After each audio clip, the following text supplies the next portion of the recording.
To our channel. So today in this video we are going to discuss about how to use reminders for morning routines in TickTick. So without wasting much of our time, let's get straight into the video. So if you want to use reminders for morning routines in TickTick, all you can do is simply go and tap open TickTick. Once you go and tap open TickTick, you need to simply tap it and log in into your account. Now, if you want to use it for your morning routines, you can create tasks or habits for each routine step and then set specific time based reminders for them. You can set a single reminder or multiple reminders for a single task, and the app will send notifications at the set time to help you stay on track.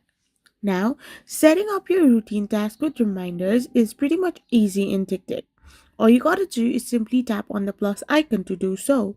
You can set a recurring task, repeat for each task, and use TickTick's habit features. So this is how you can simply do it. I hope you found this video helpful. So don't forget to hit that subscribe button and to give us a thumbs up. We will be back again with more informative videos. Thank you for watching.